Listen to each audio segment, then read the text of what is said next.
পরে দেখুন হওয়ার কথা, মানে কেবল বন্ধ হলে হয়েছে, হচ্ছে তো এখন না? ঠিক আছে। আচ্ছা, তাহলে অভিভূতিটার এটা ঢাকা বোর্ড কয়েকজন আসছিল, আর এই অভিভূতিটা ডেন্টালে আসছিল 22 সালে। আচ্ছা, এখন দেখো এই পার্থক্যটাও সৃজনশীল হিসেবে পরীক্ষায় আসে, পার্থক্যটা সৃজনশীল হিসেবে। হ্যাঁ, তো এখানে যে জিনিসগুলো তোমাদের বুঝতে সমস্যা সেগুলো আমি আলোচনা করি, যেগুলো বুঝতে সমস্যা। যেমন দেখো 5 নম্বর পয়েন্ট, স্টারনামের সাব জেনিটাল প্লেট, এই জিনিসটা কি? অন্যান্যগুলো তোমরা নিজেরাই বুঝতে পারবা। সাব মানে তো নিচে, হ্যাঁ, জেনিটাল মানে কি? জননাঙ্গ। তাহলে জননাঙ্গের নিচে একটা প্লেটের মতো গঠন, এটাকে বলা হয় সাব জেনিটাল প্লেট, যেটা হলো নবম খণ্ডকের যে স্টারনাম, মানে বুকের দিকে নিচের দিকের যে অঙ্কের দিকের যে অংশটা, সেটা বড় হয়ে যায়, খণ্ডকের ওটা বড় হয়ে একটা প্লেটের মতো গঠন তৈরি করে, ওইটাকেই বলা হচ্ছে সাব জেনিটাল প্লেট। হ্যাঁ, বলছি ওটার পরে। এবার দেখো আমরা চলে আসি 6 নম্বর পয়েন্টে। দশম দেহখণ্ডকের উভয় পাশে একটি করে ছোট সংগমঙ্গ রয়েছে যা অ্যানাল সার্কি। দেখো সার্কি কথাটা আসছে সার্কাস থেকে, সার্কাস মানে মাংস, ল্যাটিন শব্দ সার্কাস মানে কি? মাংস। মানে অ্যানাল তো পায়ুর আশপাশটা বেশ মাংসল হয়, ওই মাংসল অংশটার নাম হলো, আমাদেরও কিন্তু তাই, আমাদের পায়ের আশপাশটা মাংসল না, মাংসল বলে তো আমরা বুঝতে পারি। আল্লাহ যদি মানে মাংসল না করতো তাহলে কিন্তু আমরা বুঝতে পারতাম না। যেমন ধরো যে কথার কথা যে ডিওজি সাহেব বা ছাগল টাগল এরা কি বসতে পারে? কেন পারে না? ওদের ওরকম আমাদের মতো মাংসল না, ওরা বসলে ব্যথা লাগবে। বুঝতে পারছো? আমাদের অ্যানাল পায়ুর আশপাশে কি মাংসল না? না, ওই বসা মানে আমাদের মতো না, মানে আমরা যে বসি ওইটা তো মানে ওটা ভিন্ন রকমের বসা। তো আমাদের এরকম কি ঘোড়া একবারে বসে না। তুমি তাহলে পরীক্ষা করে দেখো কি বসে না। তাহলে অ্যানাল সার্কি কথাটাই, পায়ুর আশপাশে যে মাংসল অংশ থাকে ওটাই হলো অ্যানাল সার্কি। ঠিক আছে? আচ্ছা, এখন হচ্ছে এবার আমরা সুপ্রা অ্যানাল 7 নম্বরে দেখো সুপ্রা অ্যানাল প্লেট। সুপ্রা মানে উপরে, আর অ্যানাল মানে তো পায়ুর উপরে যে প্লেট থাকে সেটা হলো সুপ্রা অ্যানাল প্লেট। 11তম যে খণ্ডকটা সেটা ডায়াগ্রামটা সামনের দিকে প্রসারিত হয়েছে। যেমন ধরো লেজ আছে না, মানে গরু ছাগলের লেজ থাকে না, তো ওইটা যেমন সামনের দিকে কি প্রসারিত হয়ে গেছে, তো এখানে কিন্তু সুপ্রা অ্যানাল প্লেটটা কিছুটা ওরকম, অত বড় না, কিছুটা সামনে থাকে। যেমন ধরো যে ছাগল টাগলের সামনের দিকে থাকে, ঢেকে থাকে, মানে ওই যে লেজ থাকে না সামনের দিকে ঢেকে থাকে, না থাকলেও তো দেখতে খারাপ লাগে। তুমি যা সোজা করে দেবা। সেটা কি বললেন? পায়ের উপরে প্লেট বা ঢাকনা, প্লেট বা ঢাকনা, প্লেট বা ঢাকনা।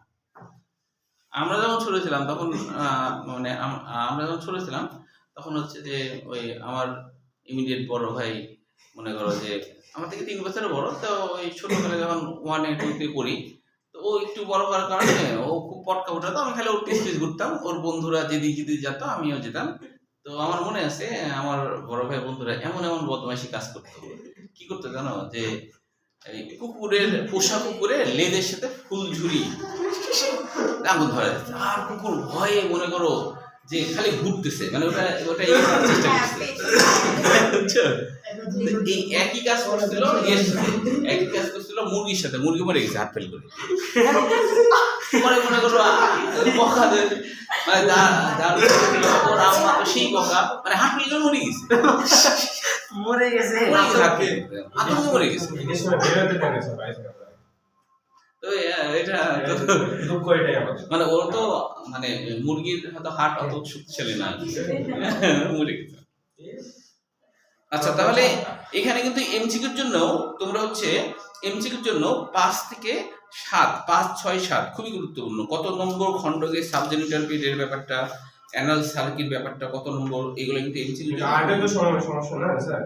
হ্যাঁ, 8 তো উদরের নবম খণ্ডকে কোন জনরন্ধ্র, হ্যাঁ 8 এমসিকিউর জন্য পড়বা। আর এই যে 8 আর 9 হলো ইসি জনরন্ধ্র। তাহলে এই 5 থেকে 8 পর্যন্ত এমসিকিউর জন্য পড়তে হবে। এবার দেখো পরের পৃষ্ঠা 93 পৃষ্ঠা। এখানে কিন্তু পরীক্ষায় হচ্ছে যে মিক্সোসিল কাকে বলে, এটা কিন্তু ক্যান্ডিডেট কোশ্চেন হতে পারে। মিক্সোসিল দেখো প্রথম 2 লাইনে, হ্যাঁ বলছি, যে মিক্সোসিল কি? মিক্সোসিল কথাটার বাংলা অর্থ মিশ্র গহ্বর। আচ্ছা সিলোম দেখো, সিলোম আমরা প্রথমত আলোচনা করছি, যেহেতু মনে করা হয়নি। আচ্ছা দেখো, সিলোম হচ্ছে যে এরকম, মানে আমাদের তো ভ্রূণীয় স্তরে 3 ধরনের কোষের স্তর থাকে, 3 ধরনের কোষের স্তর। এর অর্থ এই না যে একটা একটা কোষ, অনেকগুলো কোষগুচ্ছ দিয়ে আর কি, হ্যাঁ, থাকে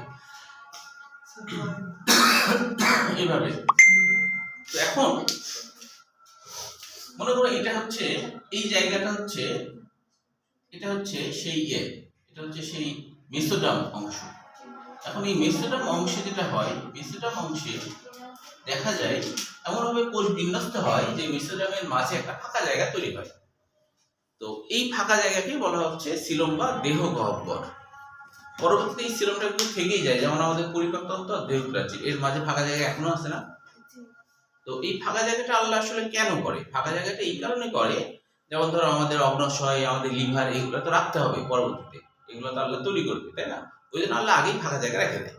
ওই ফাঁকা জায়গার মধ্যেই কিন্তু আমাদের হচ্ছে যে পরিপাকতন্ত্র এবং পরিপাকতন্ত্রের আশপাশে যে এদিক সেদিক বের হয়ে থাকা যন্ত্রপাতিগুলা, সেগুলো রাখার জন্য সিলোমটা হয়। এখন ঘাসফড়িংদের ক্ষেত্রে যেটা হয়, ঘাসফড়িংদের ভ্রূণীয় অবস্থায় সিলোম থাকে, ঠিক আছে? কিন্তু আমরা জানি যে একটা দশা আছে যেটাকে বলা হয় ব্লাস্টুলা দশা। ব্লাস্টুলা দশাতে কিন্তু এরকম একটা হয় যে ব্লাস্টুলা দশা, ব্লাস্ট মানে অপরিণত কোষ, ব্লাস্টুলা মানে অপরিণত কোষের একটা রিং, এরকম রিং হয়। তো এটাও কিন্তু একটা সিলোম, ভ্রূণীয় অবস্থায় এখানে একটা সিলোম থাকে। এখন পরবর্তীতে যখন এটা 3টা কোষের স্তর হয়, তখন তো এখানেও একটা মেসোডার্মের, এটা ধরো মেসোডার্মের এখানেও একটা কি হয়েছে, মেসোডার্মের এখানেও একটা সিলোম হয়েছে। তাহলে এখানে একটা গহ্বর, এখানে একটা গহ্বর। ভ্রূণীয় অবস্থায় এই যে 2 গহ্বর যখন পূর্ণাঙ্গ প্রাণী হতে লাগে, তখন এই 2 গহ্বর একসাথে একীভূত হয়ে যায়, তখন এর নাম হয় মিক্সোসিল, মানে কি মিক্সার হয়ে গেছে, হ্যাঁ, মিক্সড হয়ে গেছে। যার জন্য ঘাসফড়িং কি হয়, পরিপাকতন্ত্র আর দেহপ্রাচীর মাঝে কিন্তু কোনো, আমাদের যেমন একটা দেহ গহ্বর পেরিটোনিয়াম পর্দা দিয়ে ঘেরা, আমাদের যে দেহ গহ্বর এটা কিন্তু পেরিটোনিয়াম পর্দা দিয়ে ঘেরা থাকে, ওতে কিন্তু কোনো ঘেরামেলা নাই। যার জন্য রক্ত কি পরিপাকতন্ত্রের আশপাশে ভর্তি রক্ত থাকে, মানে 2 গহ্বর একসাথে একীভূত হয়েছে। ওই একীভূত হওয়াটাকে বলা হচ্ছে মিক্সোসিল, বুঝতে পারছো? তো গরু জবাইয়ের সময় দেখবা, গরু জবাইয়ের সময় যেমন হচ্ছে যে ওই কুরবানিতে খেয়াল করবা যে পেটের চামড়া যখন খুলে ফেলে না, তখন পেটের চামড়া যখন কাটে তখন দেখবা হাত ঢোকা যায় না, তার মানে ওখানে ফাঁকা জায়গা আছে, ওই ফাঁকা জায়গাটাই ছিল।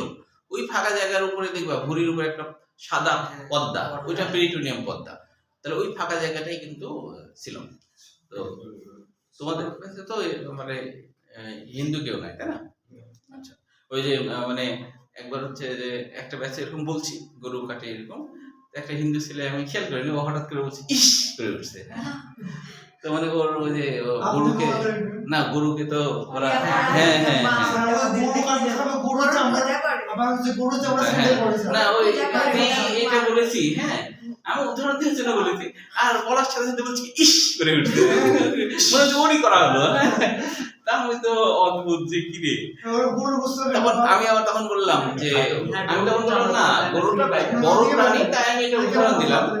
আমি বললাম যে এটা বড় প্রাণী তাই উদাহরণ দিলাম, কিন্তু মুরগিরও এই সিস্টেম আছে, তোমার হচ্ছে আবার হচ্ছে ছাগলেরও আছে, হ্যাঁ। তখন কিন্তু বলেনি, কিন্তু গরুর কথা শুনে মনে হচ্ছে কি ইস,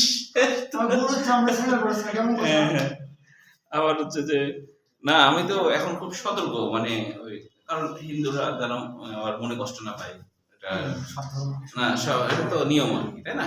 কারণ কি তুমি যতই সে অন্য ধর্মে হোক, কারো মনে কষ্ট দিলে একই পাপ, কারো মনে কষ্ট দিলে একই পাপ হবে। যেমন আমি একবার বাটার মোড়ে থাকতে একবার এই কাজ হয়েছিল, মানে আমি বাটার মোড়ে থাকতে একদিন আমি বলছি যে কি একটা কথা বলবো, অফ হয়ে গেছে না, সাধারণ চাতে এটা তাহলে শেষ করি, নাহলে এটা আবার চলে যাবে, তাই না?